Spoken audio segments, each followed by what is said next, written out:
제가 기도하고 시작하도록 하겠습니다. 같이 기도하겠습니다.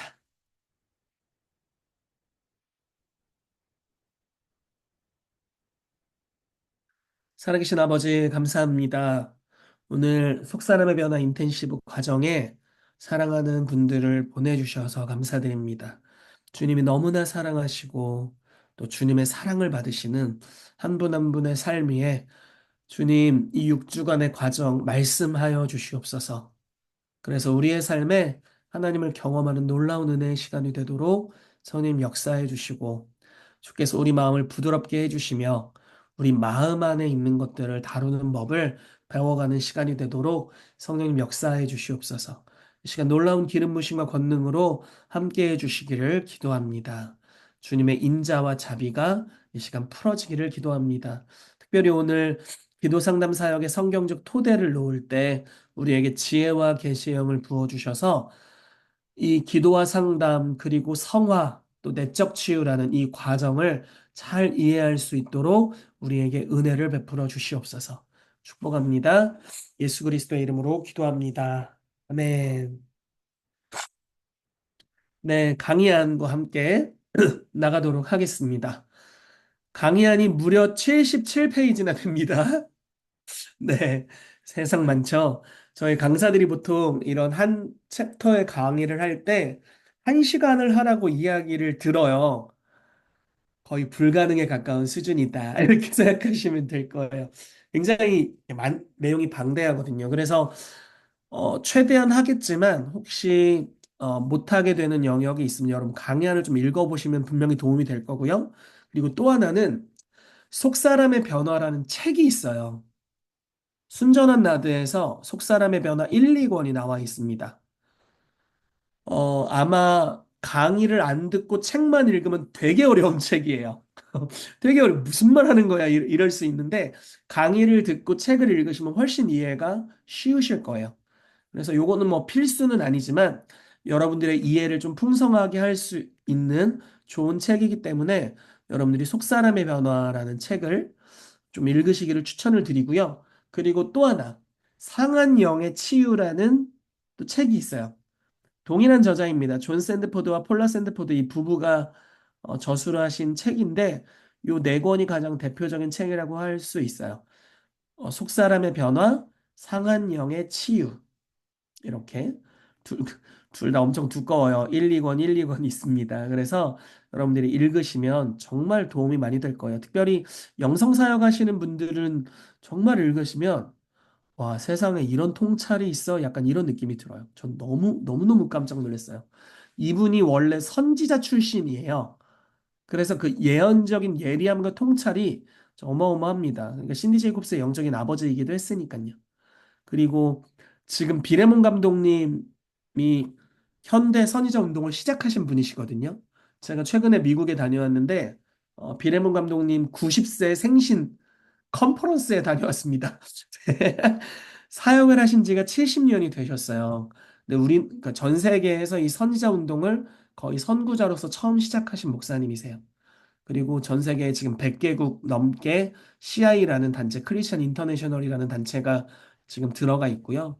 정말 많은 선지자들의 아버지이신데 동시대에 선지자 사역을 했던 분이세요. 그래서 존 샌드포드, 비레몬 이렇게 대표적인 선지자들이었어요. 근데 이제 존 샌드포드 목사님은 좀 내적 치유나 성화의 사역의 영역으로 주님이 인도하셔서 그쪽 경향으로 이제 가게 되신 거예요. 그래서 상한영의 치유 같은 책은 영적인 세계를 이해하는 데 있어서 정말 보고와도 같은 좋은 책입니다. 홍보를 무지하게 잘한 것 같은데, 네, 순전한 나드에서 나와 있고요. 저와 전혀 관련 없습니다. 근데 뭐 그 책을 산다고 해서 저에게 떨어지는 게 없어요. 그러니까 여러분 안심하시고, 네, 기회가 되시면 읽으시면 참 도움이 많이 될 것 같습니다. 네, 강의안과 함께 시작하도록 할게요. 자, 엘리야우스 기도와 상담 사역의 성경적 토대입니다. 자, 시편 19편 7절 상반절 말씀이 써 있는데, 네, 잠시만요. 네. 여호와의 율법은 완전해서 영혼을 되살린다라고 말씀하고 있어요. 하나님의 법이 완전하다라고 말하고 있고, 우리가 오늘 살린다라고 표현하고 있습니다. 자, 들어가는 말입니다. 자, 방금 읽은 말은 하나님의 법에 대해 굉장히 좋게 얘기하잖아요. 완전하다, 살린다. 근데 여러분, 혹시 여러분들은 하나님의 법에 대해서 어떻게 느끼고 계신가요? 하나님의 법을 치유를 위한 복된 방편으로 보고 있는가? 아니면 진노하시는 하나님의 저주, 혹은 당신이 원하는 자유롭고 즐거운 삶을 제한하는 것으로 보고 있나? 하나님의 법에 대해서 긍정적 혹은 부정적으로 느끼는 이유가 무엇이라고 생각하는가? 옛날에 제 친구들이 저의 이제 크리스찬 됨을 보고서 이렇게 얘기했어요. 너 무슨 재미로 사냐? 여러분 이 말 어떻게 생각하세요? 그리고 제가 이제 군 생활을 눈이 안 좋아서 군대를 못 갔습니다. 그래서 제가 공익근무 요원을 했는데 같이 일하는 형들이 저한테 항상 이렇게 했어. 희태가 너 무슨 재미로 사냐? 술을 먹니? 담배를 피니? 뭐 여자를 만나니? 여자를 만나지. 여자친구를 만나는데 이제 성적인 그런 걸 이야기하는 거예요. 그 넌 도대체 무슨 재미로 사니? 근데 제가 볼 때는 내가 훨씬 재밌거든. 제 말이 이해가 되시죠? 그쵸? 그러니까 나는 내가 무지하게 재밌는데 그분들이 볼 때는 내가 재미없어. 왜냐면 하나님의 법을 나의 자유를 억제하는 것으로 보고 있는 거죠. 그쵸? 나 이렇게도 살고 싶고 저렇게도 살고 싶은데 하나님이 그거 못하게 해. 그러니까 나 너무 힘들어. 이렇게 보게 되는 경향인 거예요. 근데 안타깝게도 크리스천 중에서도 그렇게 보는 경향의 사람들이 꽤 많이 있고 또 우리 안에도 그런 경향이 좀 있을 수 있습니다. 그래서 이런 부분에 대해서 오늘 좀 보게 될 거예요. 자, 다음 페이지로 넘어가 봅시다. 하나님의 법의 토대.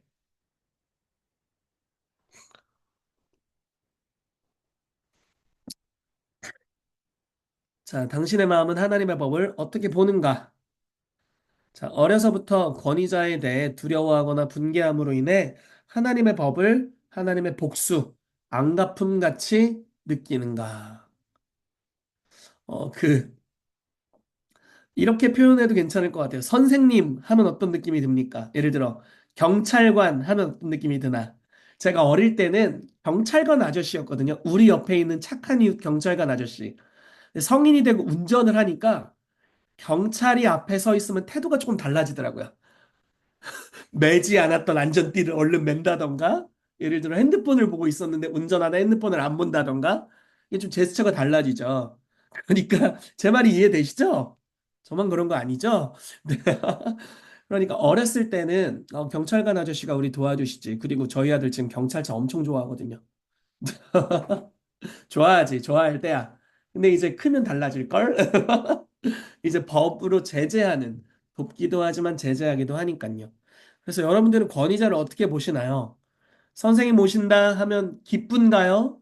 아니면 이제 떠들던 거 못하니까 힘든가요? 약간 그런 느낌일 수 있죠. 제가 어른들에게 이런 이야기를 들은 적이 있어요. 애들이 막 자유롭게 놀다가 아버지 오신다 하면 갑자기 집안이 탁탁탁 하더니 조용해지고 엄숙해지고 곧 자기 방으로 들어가 버려. 무서워. 약간 요런 느낌. 근데 요즘 현대 아버지들은 좀 다르죠. 아버지 오신다 그러면 야 아빠 온다 하고 좋아할 수도 있는. 그쵸. 좀 많이 이미지가 다른 것 같아요. 제가 오늘 인천에 갔다 왔습니다. 사역 때문에 당일치기로. 아침에 갔다가 뭐 직전에 왔어요. 이 모임 직전에 왔는데 아빠 인천 갔다 올게 했더니 우리 아들이 엄청 따라오고 싶어 하더라고요. 이 이미지가 영원히 가길 바래요.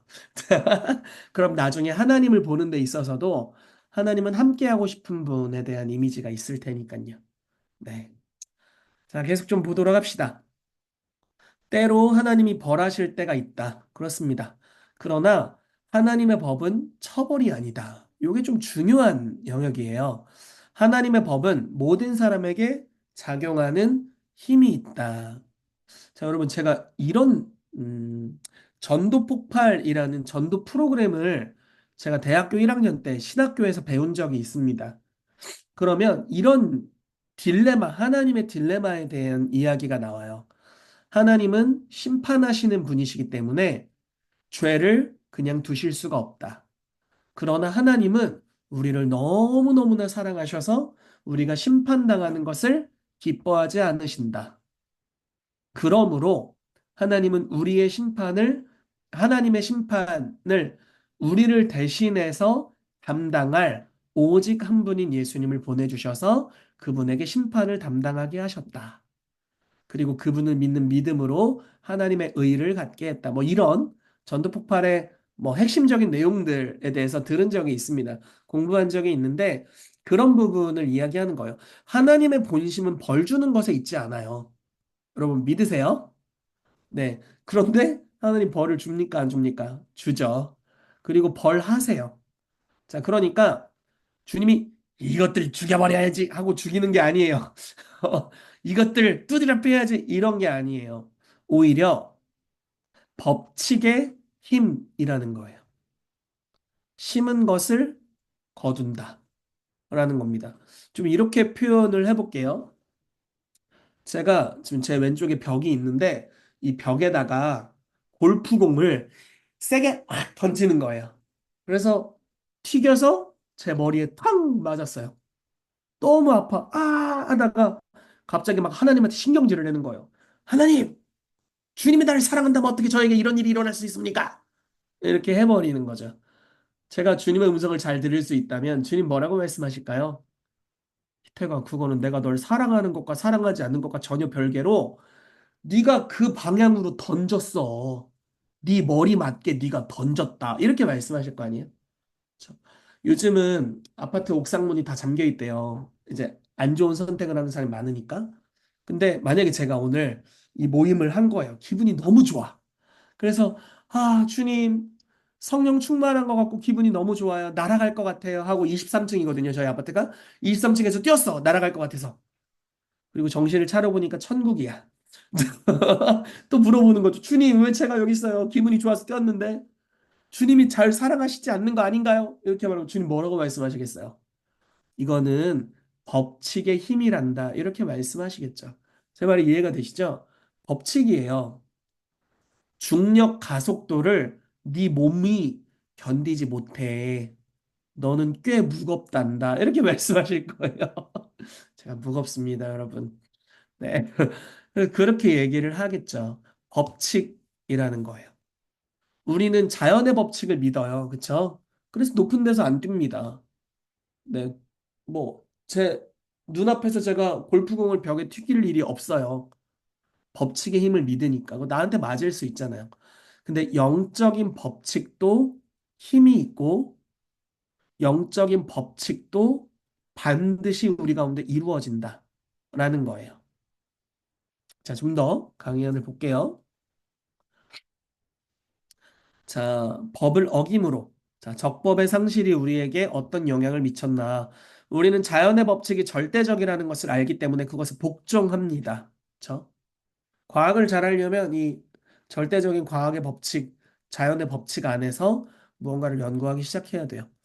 자, 작용과 반작용의 법칙. 아까 제가 골프공 튀긴 거. 그런 게 작용과 반작용의 법칙이죠. 그렇지만 심고 거두는 법칙은 혹시 알고 있나? 죄를 심으면 뭐가 거두어질까요? 그렇죠? 자, 우리는 중력의 법칙을 깨뜨릴 수 없습니다. 다만 그 법칙을 설명하고 보여줄 수 있을 뿐입니다. 그런데 많은 사람들이 하나님의 영적 법칙들도 절대적이라는 것을 알지 못합니다. 그들은 영적 법칙들이 존재하지 않거나 상대적인 것이라고 생각함으로써 죄를 짓고도 그 죄의 결과에 대해 아무것도 거두지 않을 것이라고 생각합니다. 여러분, 이런 말씀 들어보신 적 있죠? 어, 창기와 합하는 자는 한 영이라. 그렇죠? 그렇다는 것은 우리가 부부관계도 그렇지만 남녀가 어떤 성적인 결합을 통해서 연합될 때 한 영이 된다는 거죠. 한 혼이 된다 이렇게 표현할 수도 있겠지만 어쨌든 혼의 묶임이 생기는 거예요. 건강한 혼의 묶임이 있고 부정한 혼의 묶임이 있을 겁니다. 예를 들어 아들과 아빠 관계 혼의 묶임이 있죠. 있어요. 부부 관계 혼의 묶임이 있죠. 그리고 영적인 권위자와 성도와의 관계에 혼의 묶임이 있습니다. 건강한 관계 안에서의 건강한 소울 타이라는 게 존재해요. 네, 그런 게 있어요. 그런데 부정적 소울 타이들도 있습니다. 그렇죠? 한 번은 제가 어떤 상담을 이제 받았어요. 결혼하기 전 커플이었는데 이런 이야기를 하는 거예요. 둘 다 이제 잘하는 친구들이었고 그 여자애가 저한테 이런 얘기를 하는 거예요. 목사님, 우리 내 남자친구가 나한테 마음의 100%를 주는 것 같지 않아요. 이렇게 얘기하는 거예요. 근데 제가 이 남자애를 보건대 이 남자애는 최선을 다해. 내가 볼 때는 1000%를 주고 있어요. 제 말 이해되세요? 최선을 다해 노력해. 거의 뭐 세상의 중심이 이 여자애야. 그렇게 살고 있어요. 표면적으로. 근데 여자애는 굉장히 영적으로 예민하고 마음이 예민한 친구거든요. 근데 천을 주는 행동은 천인데 마음이 2, 30밖에 안 온다고 느끼는 거예요. 그래서 그 친구들이 그걸로 서로 얘기를 많이 했대요. 그리고 나한테 상담을 요청한 거예요. 어떤 일이 있었냐면 이 남자애가 성적인 이슈가 많이 있었던 거예요. 그러니까 이 여자친구를 만나기 전에 여러 명의 여자들과 성적인 문제들이 있었던 겁니다.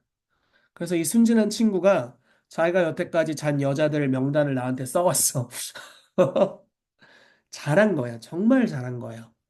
그래서 같이 기도했어요. 주님, 이 친구와 일했던 나의 죄를 회개합니다. 이렇게 기도하고 기도하고 다 기도하고 한 명 한 명과의 소울 타이를 끊는 기도를 했습니다.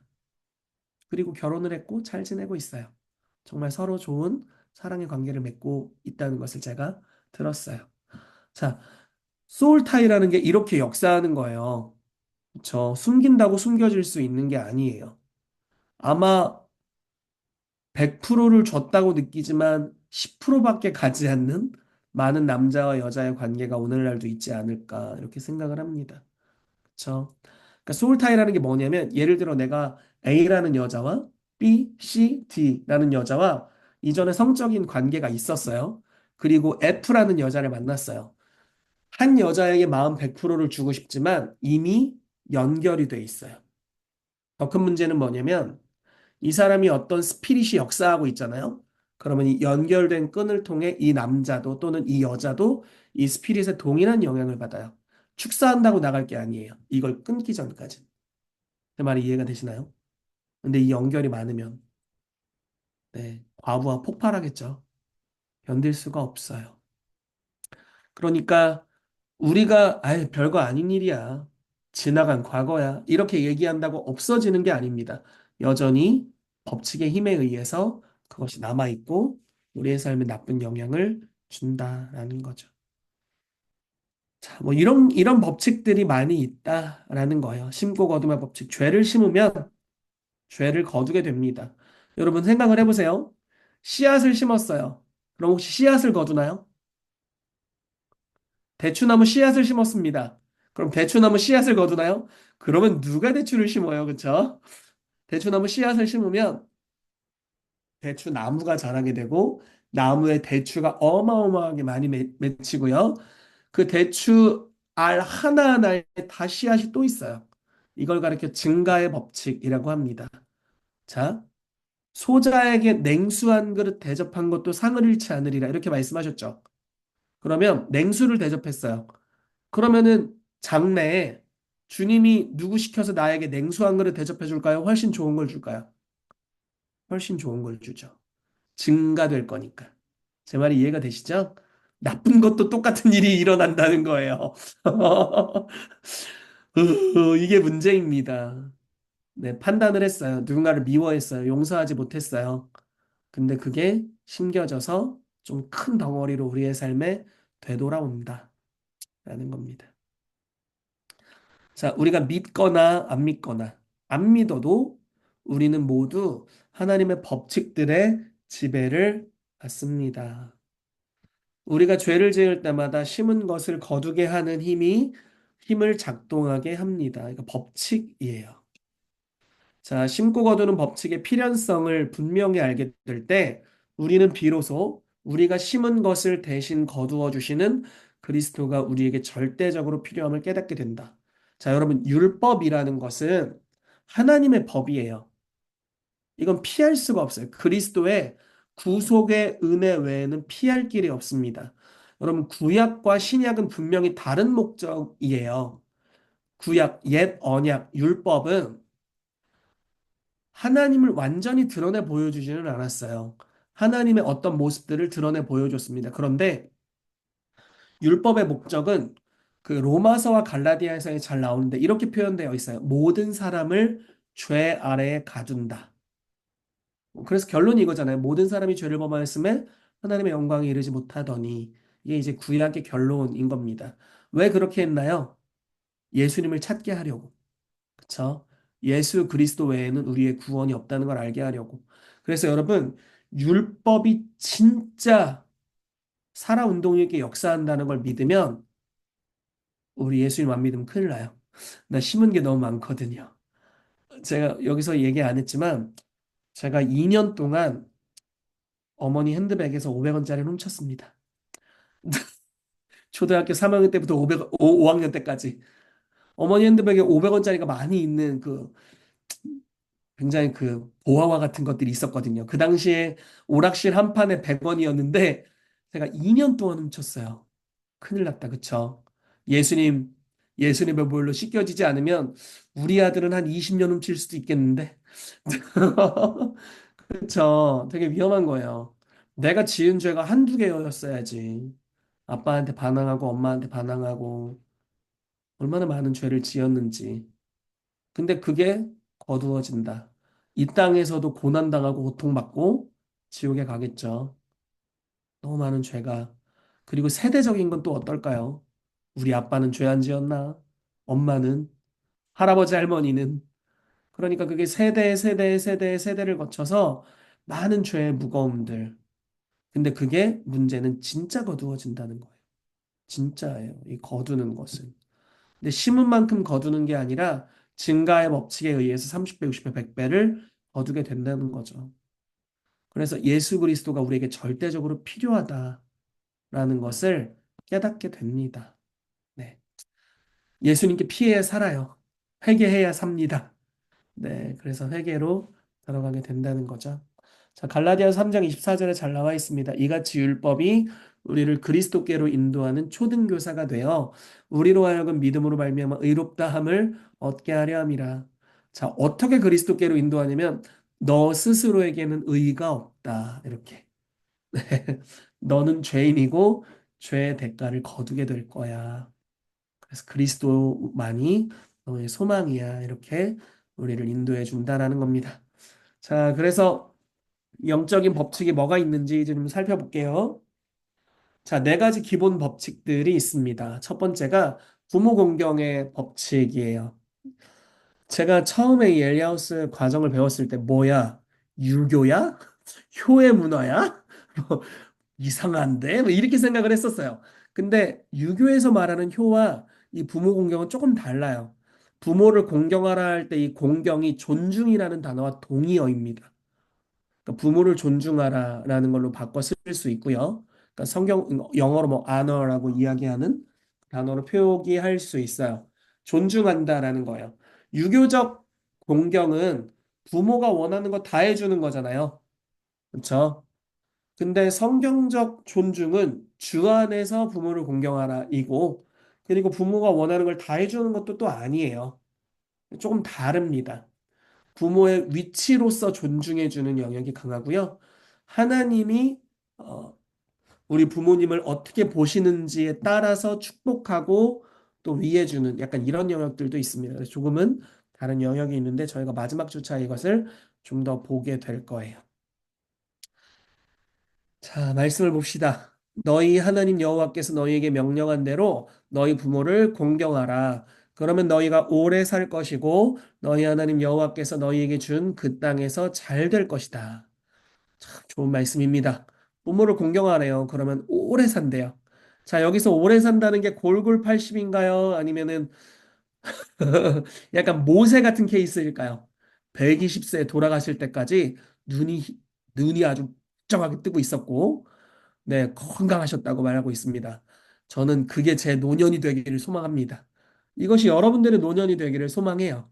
네, 건강하시기를 바래요. 그냥 갈 때가 돼서 갔으면 좋겠어요. 그쵸? 그 누구지? 그 믿음의 사도라고 말하는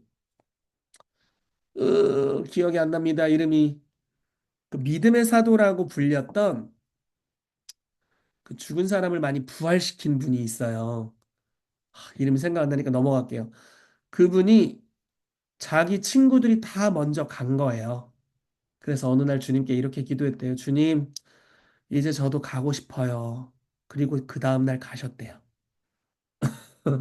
아, 스미스 위글스워스다. 그러니까 아픈 데가 하나도 없었대요. 근데 그렇게 갔대요. 너무 멋진 모습이죠? 여러분들도 그렇게 되시길 바래요. 자, 자, 주님 명령한 대로 부모를 공경하면 그렇게 오래 살 거래요. 건강할 거래요. 그리고 여호와께서 너희에게 준 그 땅에서 잘 될 거래요. 약속이 이루어지는 삶을 산다라는 겁니다. 하나님이 약속한 땅을 차지하게 되고 그 땅에서 형통하다. 이렇게 표현하게 됩니다. 저 이걸 원해요. 네. 제가 그렇게 되길 원하고, 우리 자녀들이 그렇게 되길 원하고, 우리 성도들이 그렇게 되기를 원합니다. 이게 다 부모 공경으로부터 오는 거예요. 근데 반대로 한다면 이게 말이 조금 무서워지죠? 부모를 공경하지 않는다면 오래 못 살아. 주님이 준 땅을 잘 차지하지도 못해. 잘 되지도 않아. 이렇게 표현할 수 있을 것 같아요. 잠언 20장 20절 말씀 혹시 여러분 찾으실 수 있으시면 한번 좀 봐도 좋을 것 같습니다. 너무 중요한 말씀인데요. 잠언 20장 20절 말씀이에요. 저도 좀 찾아보려고 합니다.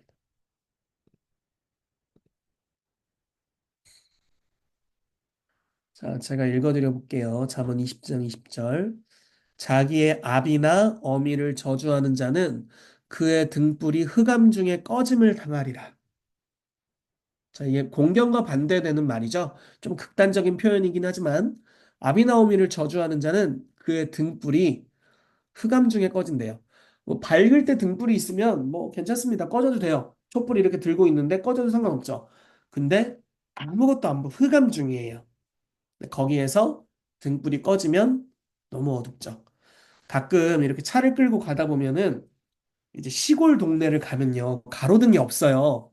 그럼 제가 거기서 심심하면 이렇게 한번 꺼봅니다. 라이트를 꺼봐요. 잠깐만 진짜 아무것도 안 보여요. 그렇게 달리면 곧 어떻게 될까요? 주님을 만나러 가는 거예요. 사고 나는 겁니다. 큰일 나는 거죠. 그런 걸 이야기하는 거예요. 내가 가고 있는데 아무것도 안 보여. 나는 80km, 100km로 달리고 있는데 길이 어떻게 변화되는지 몰라요. 내가 어디를 박았는데 가드레일에 박았는지 논두렁에 떨어졌는지 낭떠러지로 낙하했는지 모릅니다. 갈 바를 알지도 못하고 뭐 전혀 몰라요. 삶에 나쁜 일이 일어났어요. 근데 왜 이런 나쁜 일이 일어났는지 원인을 알아야 해결할 수가 있죠. 몰라요. 그러니까 암흑 가운데 있는 거예요. 사단이 무언가를 빼앗아 가도 당할 수밖에 없어요. 왜냐면 나의 등불은 꺼져 버렸으니까. 성경이 이렇게 말하고 있죠. 눈이 밝으면 온몸이 밝을 것이다. 눈이 어두우면 온몸이 어둡다. 눈이 꺼져 버리는 거예요. 네. 자, 27절. 잠언 20장 27절에 또 비슷한 구절이 있습니다. 자, 이렇게 표현해 읽어 드릴게요. 사람의 영혼은 여호와의 등불이라. 사람의 깊은 속을 살피느니라. 이렇게 말씀합니다. 자, 사람의 영혼이 여호와의 등불이에요. 등불이 또 나왔죠? 등불이 꺼진다고 했는데, 자, 사람의 영혼이래요. 영혼의 불이 꺼져버려요. 여기서는 저희가 다루지 않지만, 잠자는 영이라는 게 있습니다. 영의 기능이 자버리는 거예요. 이거 되게 무서운 일입니다. 영의 기능 중에는요, 양심이 있고요. 영의 기능 중에는 하나님과의 개인적인 교제를 할 수 있는 능력이 여기 포함되어 있어요. 또 다른 사람과 교제할 수 있는 능력이 여기 포함되어 있습니다. 네. 그러니까 영의 기능이 꺼져버리면 하나님의 임재를 느끼지 못해요. 다른 사람과 대화할 수 있는 능력이 별로 없어요. 대화는 돼도 벽에다 대고 얘기하는 느낌일 거예요. 영의 기능이 꺼져버려요. 네, 그래서 부모 공경의 법칙이 너무 중요합니다. 부모 공경의 법칙이 중요한 또 다른 이유는요. 이 부모의 권위 아래 있을 때 우리 인생의 뿌리가 형성되기 때문이에요. 무슨 말인지 이해되시죠? 우리 어린 시절에 뿌리가 형성되잖아요. 근데 부모의 권위 아래 있을 때 뿌리가 형성돼요.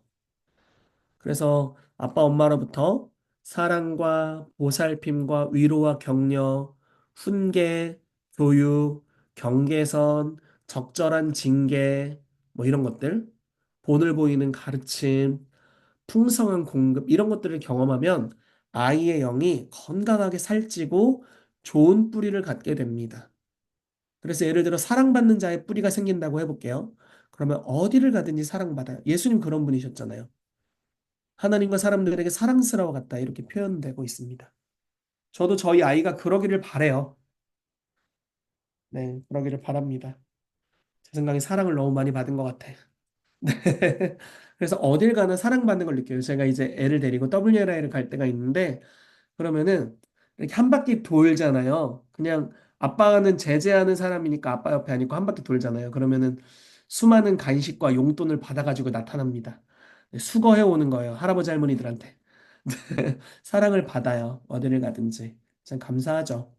좋은 뿌리가 있으면 그런 일들이 일어날 수 있어요. 인생에 지속적으로. 그러면 좋은 뿌리가 있기 때문에 좋은 권위자를 만나고 좋은 사람들을 만나고 그렇게 또 연결이 되어 가겠죠. 문제는 문제는 나쁜 뿌리가 이 과정에도 생길 수 있다라는 겁니다. 완벽한 부모가 어디 있겠어요. 그렇죠? 아이가 젖먹이 시절에 젖을 잘 물리지 못했다. 그리고 부모가 너무 바쁘고 어려울 때 아이가 태어났다. 그래서 돌봄을 받지 못했고 방치되었었다. 이러면 아이는 커서 기억 못하겠지만 그게 하나하나 뿌리가 되는 거예요. 돌봄을 받지 못하고 판단하게 되고 부모를 용서하지 못하고 이로 인해서 결핍과 결여됨이 생기게 되고 그것이 이제 뿌리를 형성하게 됩니다. 거기서부터 문제가 출발하게 되는 거죠. 나중에 남편이나 아내를 만나 역기능이 형성이 되는데 그 역기능의 원인이 그들 스스로가 아니라 훨씬 더 이전에 부모와의 관계에서의 그 뿌리 영역에 문제가 있는 거예요. 그래서 현재 우리의 삶에 있는 문제를 여기서 해결하는 게 아니라 뿌리 영역으로 가져가서 해결하는 겁니다. 여러분 그 세례 요한의 이런 표현 들어보신 적 있을 거예요. 도끼가 나무 뿌리에 놓였으니 회개해라. 그래서 우리는 도끼를 뿌리에 대는 법을 배워야 돼요. 반복되는 나쁜 열매가 있는 곳에는 쓴 뿌리가 있다는 것인데 이렇게 질문하는 거죠. 주님, 쓴 뿌리가 뭡니까? 이렇게 질문하는 거예요. 그럼 주님이 계시를 통해서 알려주실 수도 있고요. 주님이 아니면 이런 과정을 배우다 보니까 이런 케이스는 부모와의 관계에 이런 부분에 어려움이 있었던 거래. 이렇게 좀 지식으로 연결될 수도 있겠죠. 논리를 통해서 그렇게 될 수도 있고요. 또 뭐 나중에 또 나눌 기회가 있을 수 있겠지만 감정으로 추적하는 경우들도 있습니다. 내가 지금 이런 감정인데 과거에 어린 시절에도 이런 감정을 느낀 적이 있어. 감정으로 추적해서 뿌리로 가는. 그래서 부모 공경이라는 이 뿌리 영역에서 문제를 다루게 될 때 해결되는 경우가 뭐 굉장히 많다라고 얘기해도 되고 대다수라고 이야기할 수도 있어요. 생각보다 정말 많은 영역이 이 영역에서 대부분 해결책이 됩니다.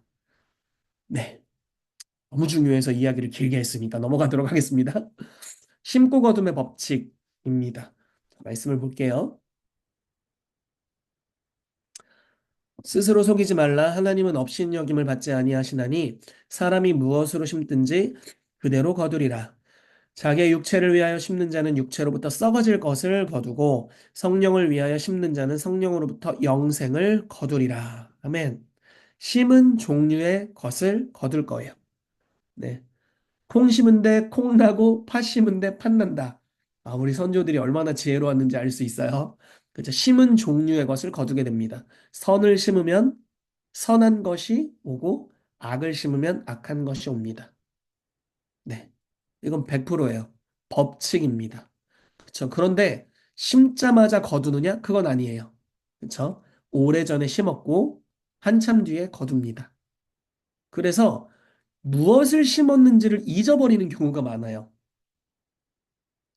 그래서 우리가 기도의 과정을 통해서 무엇을 심었는지를 배울 수 있어요. 발견할 수 있습니다. 자, 세 번째. 우리에게 되돌아오는 판단의 법칙. 자, 이게 이제 쓴뿌리, 판단의 쓴뿌리, 그리고 부정적 기대의 쓴뿌리에 대한 내용입니다. 자, 말씀을 볼게요. 비판을 받지 아니하려거든 비판하지 말라. 너희가 비판하는 그 비판으로 너희가 비판을 받을 것이요. 너희가 헤아리는 그 헤아림으로 너희가 헤아림을 받을 것이니라. 아멘. 자, 비판을 하면 비판을 받는데요. 누군가를 헤아리면 헤아림을 받는데요. 누군가를 용서하지 못하면 용서하지 못함을 받게 되겠죠. 그렇죠? 그러니까 되돌아와요. 우리에게 우리가 심은 것이 되돌아옵니다. 자, 판단의 법칙은 아래 두 가지 또는 그중 한 가지 방식으로 이루어진대요. 첫 번째는요, 이게 부정적 기대의 쓴뿌리예요. 우리는 남을 판단한 방식으로 다른 이들이 우리를 대할 것을 기대한다. 예를 들어 이렇게 얘기해 볼게요. 조금 마음 아픈 이야기지만 어떤 한 아이가 왕따를 당했어요. 친구들에게 따돌림을 당한 거예요. 마음이 너무 어려웠겠죠. 그리고 아이가 대부분의 아이들은 용서하는 법을 아직 알지 못하니까 판단을 할 겁니다. 그러니까 정죄할 거예요, 누군가를. 저것들 나쁜 놈들이네. 이렇게 정죄할 수 있겠죠. 나를 따돌리는 나쁜 놈들. 이렇게 생각할 수 있을 거예요. 학교를 전학을 갔습니다. 그런데 그때 내가 사람을 판단했잖아요. 나를 따돌리는 나쁜 놈들. 우리 학교 친구들, 학교 그부들. 근데 학교를 전학을 갔는데 기대하는 거예요. 얘네도 그 전에 나를 해코지하던 애들과 똑같겠지? 문제는 더럽혀진 마음으로 다른 이들을 바라보는데 그러한 것이 이게 음, 더럽힘을 가져와요. 그러니까 더러워진 마음으로 사람들을 보는데요.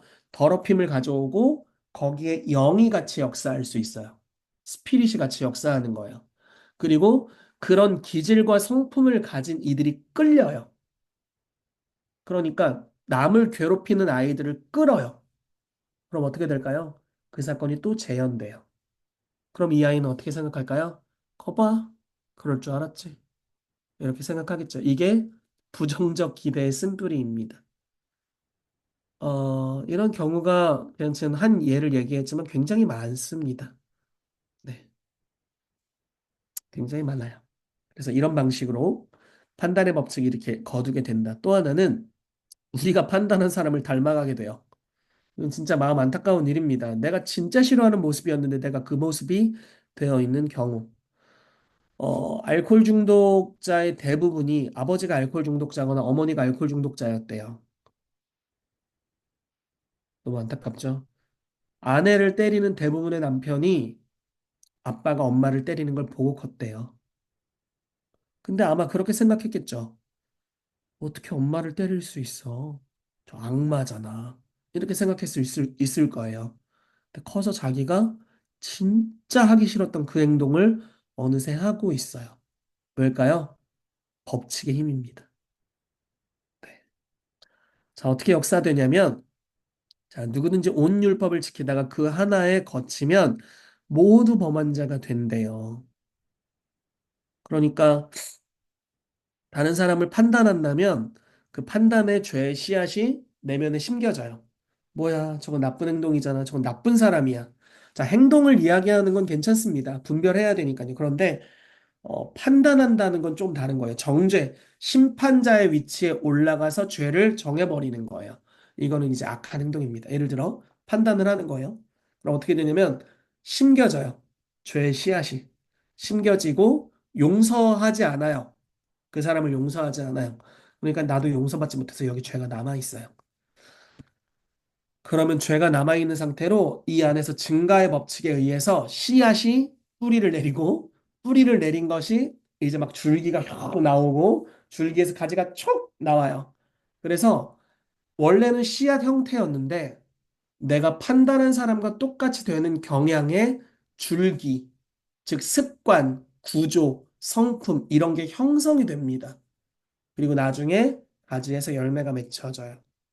여러분 그 안타까운 이야기지만 상처받은 사람이 안 좋게 변화되어 가는 과정을 여러분 혹시 보신 적 있나요? 아름다운 모습이 절대 아닙니다. 기질이 바뀌죠. 다시는 상처받지 않으려고 굉장히 강팍해질 수 있고요. 자기중심적이어질 수 있고 딱딱해질 수 있어요. 문제는 나에게 상처 준 사람과 비슷한 모습이 되어 간다는 거예요. 네, 그렇게 변화되어 갑니다. 그래서 결국 열매를 어떻게 맺냐면요. 내가 싫어하던 그 모습을 내가 하고 있는 열매를 맺게 돼요. 이거 기도해도 고쳐질까요? 고쳐질 수 있어요. 잘하면. 물론 하나님께 불가능이 없어요. 그렇기 때문에 때로는 예배 드리다가 고쳐지기도 하고요. 설교 듣다가 회개하고 고쳐지기도 해요. 그렇지만 아마도 대부분의 것들은 남아 있어요. 그래서 이 뿌리의 문제를 해결하기 전까지는 얘가 해결이 안 돼요. 금식을 40일을 했는데 안 고쳐져. 금식을 40일 해서 가지 잘랐어요. 근데 가지가 좀 있으니까 또 나네. 3개월 뒤에 가지 나더니 열매가 팍 맺혀버렸어. 이놈의 혈기, 이놈의 혈기 이랬는데 막 40일 금식했어요. 주님 신경질 좀 안 내게 해주십시오 하고 40일 금식했어요. 가지 자른 거죠. 뿌리까지 영향을 미치지 못했어요.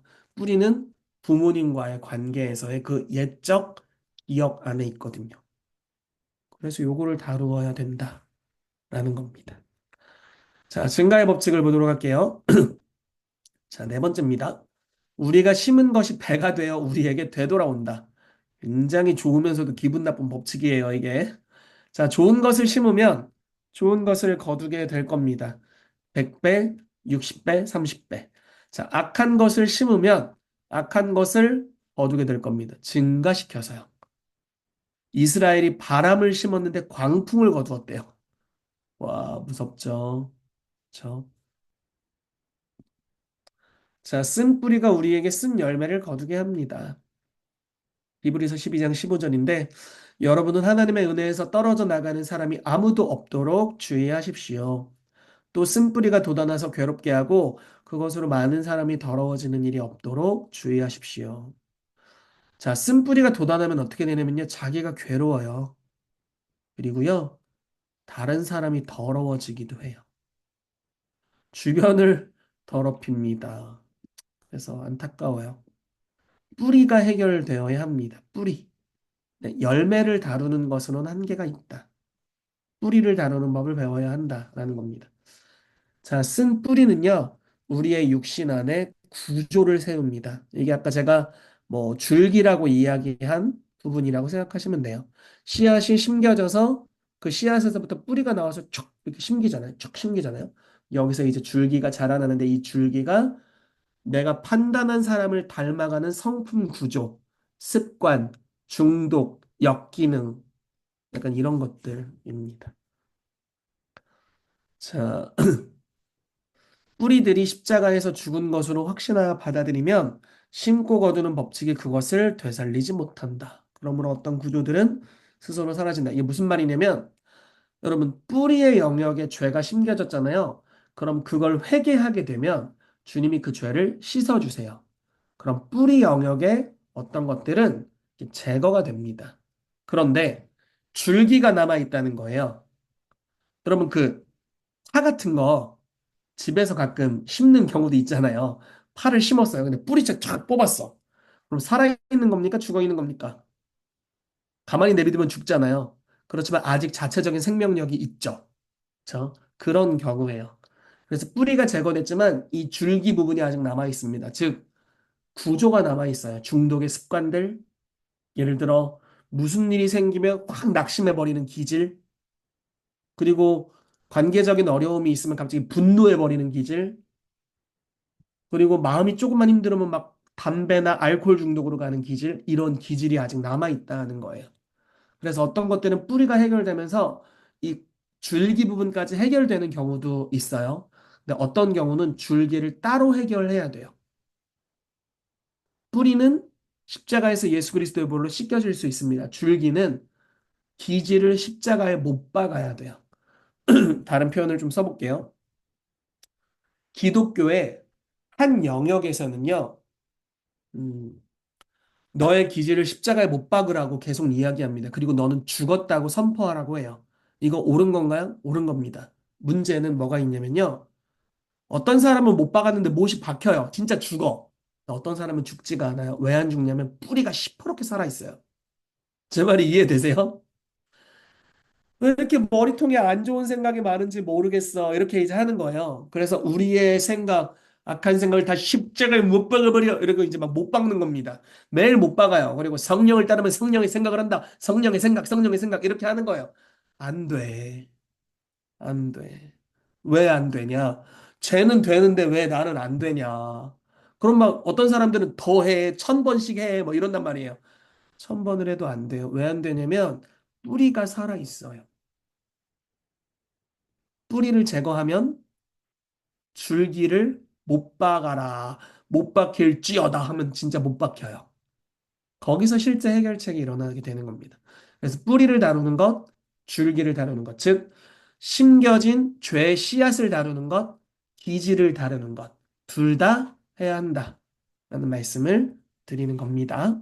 자, 좀 더 우리가 강의가 진행되면서 좀 더 이 부분이 쉬워질 거라고 생각해요. 자, 다음 페이지로 넘어가 보겠습니다.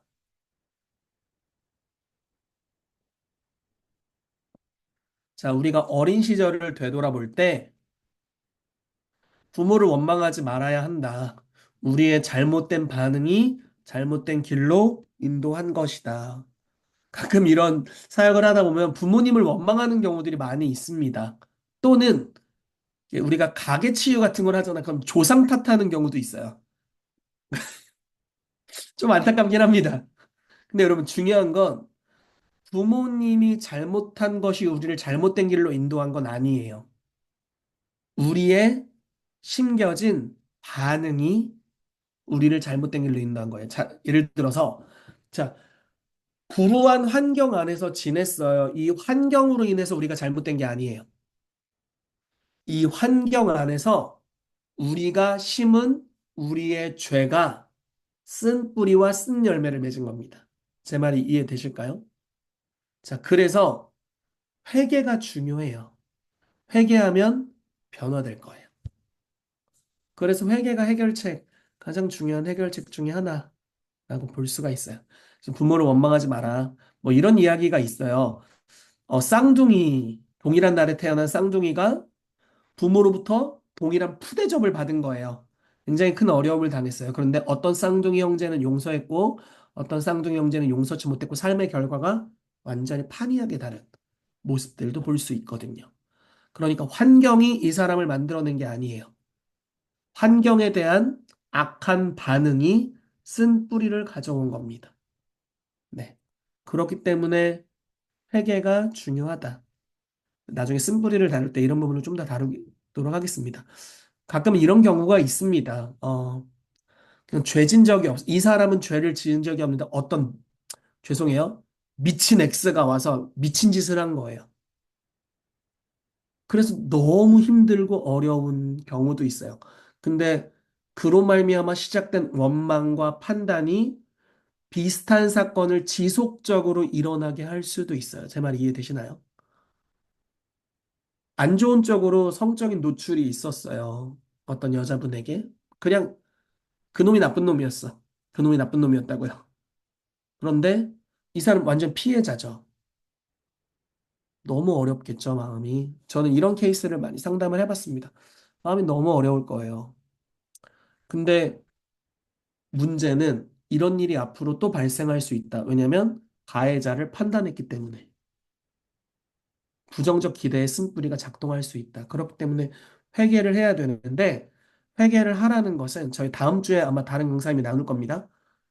이 사람이 나쁜 일을 했기 때문에 너 나쁜 짓 했지? 반대했지? 뗐지? 이런 개념이 아니에요. 주님이 그 죄의 결과를 거두어 가시도록 주님을 초대하는 것입니다. 그래서 꼭 해야 돼요. 이게 아마 어려운 일을 당한 분에게는 이 회개가 굉장히 폭력적으로 들릴 수 있거든요. 그래서 우리가 사역을 할 때 이런 걸 좀 주의할 필요가 있습니다. 네. 요즘 막 묻지마 이런 경우도 있고, 묻지마 폭행, 살인, 뭐 이런 경우들도 너무 많이 있어서 이런 것들이 좀 건강하게 다루어질 필요가 있습니다. 자, 성화 변화에 대해서 보도록 하겠습니다. 조금 신학적인 내용인데 중요하기 때문에 첫날 강의가 조금 길어질 수도 있다는 점 양해를 부탁을 드리면서 좀 더 강의를 진행을 해볼게요. 기도 상담 사역은 새로운 일을 하는 것이 아닙니다. 예수님께서 다 이루었다 하고 말씀하셨죠. 그래서 신분적으로는 거듭났다. 의롭게 되었다. 그리고 구속받았다. 라는 거예요. 그런데 기도 상담 사역은 그럼 뭘 하는 거냐? 왜 자꾸 과거를 들추냐? 뭐 이렇게 얘기할 수 있잖아. 나 이미 의로워. 근데 왜 자꾸 과거를 들춰? 나 사랑받는 자야. 근데 왜 자꾸 과거를 들추는 거야? 이렇게 생각할 수 있어요. 왜 그러냐면, 자, 이 아래 부분을 봅시다. 만일 지금도 과거에 시작된 어떤 죄를 여전히 행하고 있다면 우리는 그 영역에서 십자가에서 일어난 오래된 그 일을 아직도 받아들이지 않은 것이다. 우리는 그런 존재예요. 그런데 죄를 짓고 있다면 죄가 있는 곳에는 어느 영역에 불신이 있다는 거예요. 믿음이 없는 겁니다. 믿음이 없는 이유는 네, 그래요. 믿고 싶어도 믿어지지가 않아요. 예를 들어 볼게요. 어, 아버지가 아주 폭력적인 아버지였어요. 지 감정대로 막 주변에 있는 모든 걸 잡아가지고 막 두드려 팼어요. 지 감정대로. 그런 아버지 밑에서 자랐어요. 나중에 하나님이 사랑이시라는 걸 배운 거예요. 가끔 또 경험할 수도 있잖아요. 하나님이 사랑이시라는 걸. 근데 보통은 하나님이 너무 무서워요. 가까이 가고 싶지가 않아요. 머리는 하나님이 사랑이시지? 라고 믿고 있지만 마음은 하나님은 우리 아빠가 될 수 있어. 이렇게 생각하는 거죠. 그래서 믿지를 못해요. 즉, 무슨 말이냐면 기도 상담 사역은 과거를 들춰내려고 하는 게 아니라 이미 이루어진 일을 안 이루어진 것처럼 이야기하는 게 아니라 너 마음 안에 믿지 않음으로 아직 너의 삶에 이게 이루어지지 않고 있어. 그래서 성도 안에 있는 믿지 않는 마음을 다루는 복음 전도의 사역입니다. 제 표현이 좀 이해가 될까요? 이 말이 표현이 되게 웃겨요. 성도의 마음에 믿지 않는 마음이 있어요. 그렇죠? 여러분 성경 믿으세요? 다 믿는다고 하지. 그러나 구절 하나하나를 들이대봐. 그러면 믿지 못하는 구절 좀 있겠고요. 또 좀 더 들어가서 삶에 고난이 닥쳤을 때 진짜 주님을 믿는가? 그때가 벌거벗은 것처럼 드러나는 때잖아요. 그럼 그때 알게 되는 거예요. 아, 이 영역에 내가 주님을 신뢰하지 못하고 있었구나. 이런 것들을 경험하게 되죠. 그러니까 동일하게 그런 영역입니다. 믿고 있는 줄 알았지만 믿지 못하고 있는 죄가 여전히 행해지고 있는 그 영역에 복음을 받아들이고 십자가를 받아들이는 사역이 이 기도 상담 사역이라고 볼 수 있습니다. 자, 쭉 가봅시다. 기도 상담 사역은 다음 페이지예요. 기도 상담 사역은 성화와 변화를 위한 지속적인 과정의 일부입니다. 네.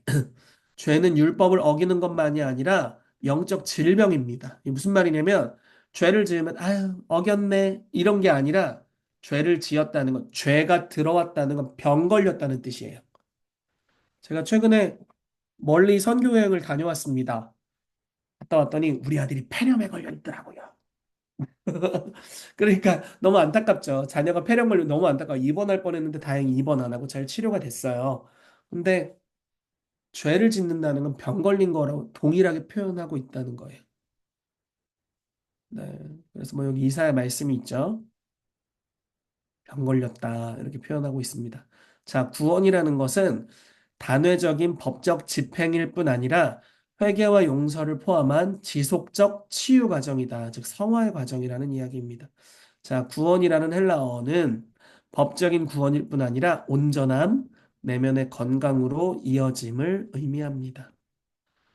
자, 시편 51편에 이제 그 다윗의 고백입니다. 이것이 이제 바세바와의 간 사건을 회개하면서 이제 이야기했던 다윗의 고백이에요. 우슬초로 나를 깨끗하게 하소서. 그럼 내가 깨끗해질 것입니다. 나를 씻어 주소서. 그러면 내가 눈보다 희게 될 것입니다. 이 구절은 하나님의 죄 용서가 문둥병에 치유되는 것으로 비유하고 있습니다.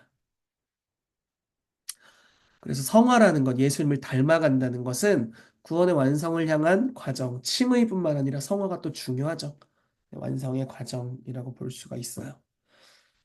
자, 우리는 이미 거룩하게 되었으며 아울러 우리의 옛사람은 예수님의 십자가에서 죽은 것으로 여기고 그분이 주신 새 생명을 받음으로써 예수님께서 지속적으로 우리를 거룩하게 하심에 협력한다. 굉장히 어려운 말이지만 어쨌든 지속적으로 거룩해져 간다. 이렇게 표현할 수 있겠죠. 너 예수님 닮았냐? 그럼 예수님 닮았다. 그렇지만 예수님 닮은 게 더 있다. 이렇게 우리가 표현할 수 있잖아요. 그렇습니다. 네. 자, 뭐 같은 성경 구절들로 볼 수 있고요. 여기 두렵고 떨림으로 떨리는 마음으로 자기의 구원을 이루어 나가십시오. 이렇게 나오죠. 빌립보서 2장 12절에. 그래서 구원을 이루어 나가라는 성화의 영역을 이야기하고 있으면 뭐 나는 날마다 죽습니다. 이런 구절들. 이미 죽었죠. 이미 죽었어요. 근데 또 죽어요. 성화를 이야기하는 거죠. 이미 살았어요. 근데 또 살아. 사도 바울이 나는 이미 다 잃은 줄로 여기지 않는다. 전의 것은 잃어버리고 앞에 있는 것을 잡으려고 쫓아간다. 이렇게 이야기하고 있습니다. 어느 정도 그리스도를 많이 닮았지만 다 이룬다고 여기지 않는데요. 여전히 죽으심을 통해 부활에 이르려고 한다. 이렇게 표현합니다. 자, 우리는 신자의 믿지 않는 마음에 복음을 전하는 사역자들입니다. 자, 히브리서 3장 12절인데 굉장히 재미난 구절이에요. 형제 자매 여러분. 자, 형제 자매는 믿는 자인가요? 믿지 않는 자인가요? 믿는 자의 신자, 믿을 신자. 여러분 가운데 믿지 않는 악한 마음을 품고서. 네. 성도 안에 믿지 않는 마음이 있을 수 있다. 믿는 자의 마음 안에 믿지 않는 자의 마음이 믿지 않는 마음이 있을 수 있다. 이렇게 표현하고 있죠. 자, 거듭되는 악한 행위는 마음의 어느 부분이 그리스도께서 이미 이루신 것을 온전히 믿지 않고 자신의 것으로 받아들이지 않았기 때문입니다. 그래서 이 부분을 우리가 이해할 필요가 있어요. 정체성을 주장하고 깨닫고 선포할 때 어떤 사람들은 삶이 변화됩니다. 그건 너무 좋은 일이에요. 그걸 계속해야 돼요. 어떤 사람들은 그게 안 돼요. 왜 안 되냐면 그 안에 법칙에 저촉된 영역들이 있는 거예요. 믿고 싶어. 안 믿어줘. 이게 문제예요. 믿고 싶어. 안 믿어줘. 네. 너무 안타깝죠. 회개가 필요해요. 네. 특히 부모 공경에 걸리는 영역들. 자, 우리는 예수님의 십자가와 부활을 우리 마음 모든 부분에 적용하고 그것이 온전히 우리 안에 무르익게 한다. 자, 무르익음이라는 게 참 중요한데요.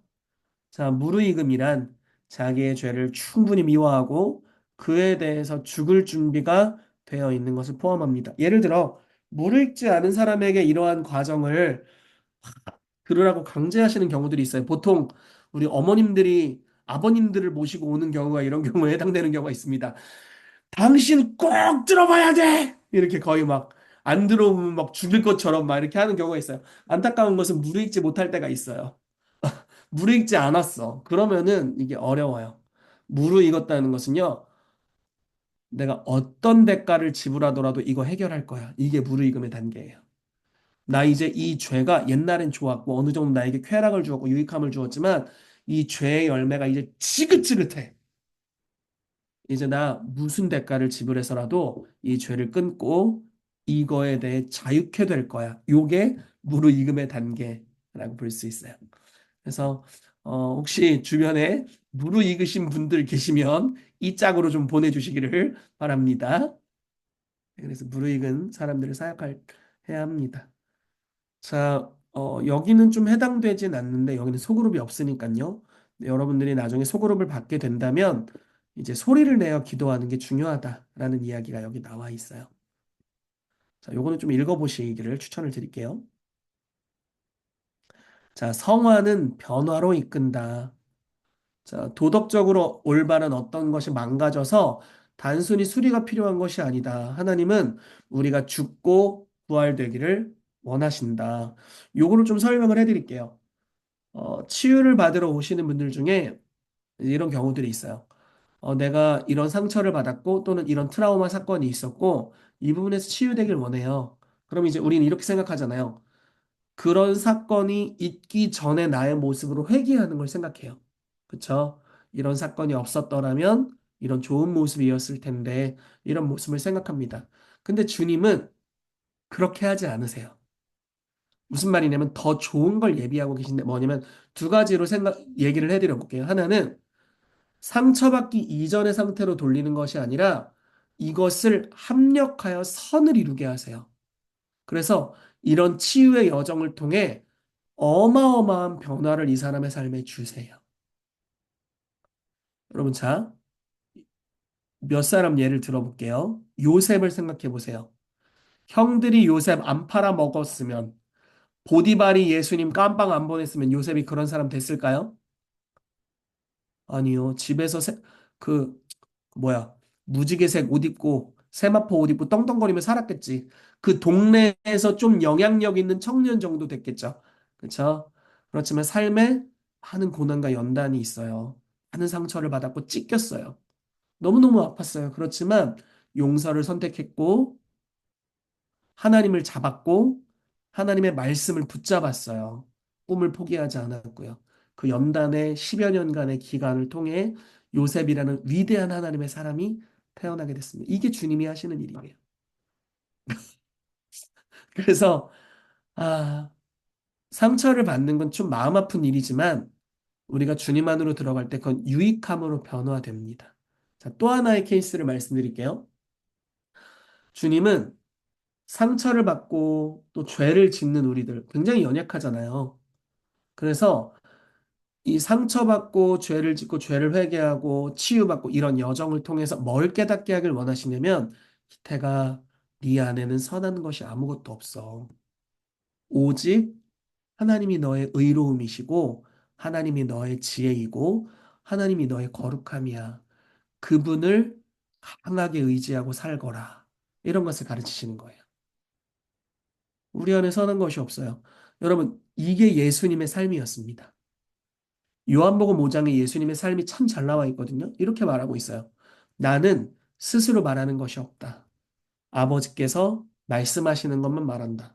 난 스스로 판단하지 않는다. 아버지께서 판단하시는 대로 판단함으로 나의 판단은 의롭다. 나는 스스로 행동하지 않는다. 아버지가 명령하신 것만 행한다. 그러니까 자기를 의지하지 않아요. 이것이 바로 우리의 모델이에요. 예수님은 자기를 의지할 만하잖아요. 하나님이니까. 그렇죠? 근데 그렇게 하지 않았어요. 하나님의 본체시지만 하나님과 동등됨을 취할 것으로 여기지 않고 도리어 종의 형체를 가져 사람들과 같이 되셨고 죽기까지 복종하셨으니 이렇게 나오고 있습니다. 그게 우리의 모습이 되길 원하세요. 즉, 희태가 너 요 부분 상처 났지? 여기 데일밴드 붙여줄게. 이렇게 붙이는 것 같지만 이게 목적이 아니에요. 날 죽여버리는 거야. 여러분, 그래서 지금 다 함정에 빠지신 거예요. 주님은 치유의 여정을 통해서 우리를 죽이실 거예요. 우리 안에 의의가 하나도 없다는 걸 깨닫게 하실 거예요. 그리고 주님을 전적으로 의존한 자가 되게 하실 겁니다. 이게 기독교의 비밀이죠. 저 주님을 따라오려고 하면 자기 확신에 차 있는 사람 주님을 따를 수 없어요. 자기를 부인하고 자기 십자가를 지고 주님을 따르는 자가 주님을 쫓아갈 수 있어요. 주님은 자기 확신을 무너뜨리시는 분이세요. 베드로 보세요. 이 사람들은 다 주님을 부인할지라도 나는 결단코 주님을 부인하지 않겠습니다. 이렇게 얘기하잖아요. 어떻게 됐습니까? 실패, 엄청난 실패. 최악을 경험하잖아요. 예수님을 면전에서 세 번이나 부인해요. 그 다음에 무슨 자기 의의를 쌓을 수 있겠어. 체면이라는 게 있지. 무슨 자기가 무슨 자기 의의를 쌓을 수 있겠어요. 못 쌓지 이제. 다 무너져 버렸으니까.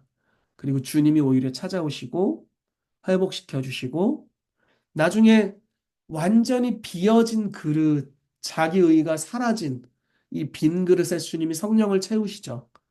그리고 표적과 기사가 일어나요. 미문에 앉은 안진뱅이가 구원받죠. 그때 베드로가 뭐라고 얘기합니까? 사람들한테. 왜 나에게 주목하느냐? 이게 내 경건, 나의 의로움, 나의 엄청난 신앙생활 때문에 그런 것처럼 왜 나에게 주목하느냐? 하나님이 나사렛 예수를 영화롭게 하셨다. 이렇게 주님께 영광을 올려드리게 됩니다. 여러분, 이게 주님이 우리에게 이 시즌에 하실 일이라고 믿습니다.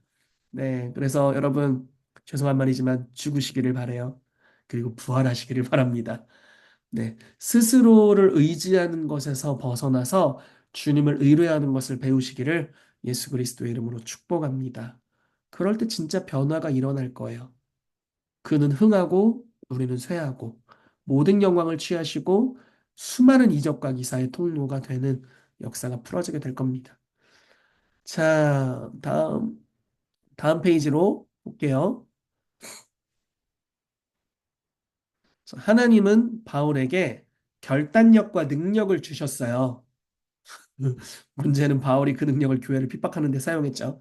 여러분, 이 사람이 이게 얼마나 강력했으면 뭐 제사장이 교회를 박해했다, 뭐 누가 교회를 박해했다, 사도들 말고 많은 성도들이 다 예루살렘 교회 그래도 버텼거든요. 근데 바울이 박해할 때는 떠날 수밖에 없어서 너무 박해를 시게 해버려가지고 막 가정교회 단위로 막 쳐들어가서 다 감방에 넣어버렸잖아요. 그리고 얼마나 열심히 있는지 막 타 지역까지 가서 다 감옥에 집어넣어 버리려고 했어. 다메섹까지 갔잖아요. 그러니까 바울이 한 번 한다면 하는 인간이에요. 결단력과 능력을 갖고 있어요. 핍박하는 데 사용했죠. 근데 주님이 그 능력을 파괴하거나 다른 것으로 대체하지 않으셨어요. 하나님은 그것을 십자가에 못 박고 부활시키고 변화되게 하셔서 교회를 세우는데 사용하셨습니다. 그쵸? 이 결단력과 능력이 그대로 있었어요. 자, 이것이 우리에게도 동일한 진리입니다.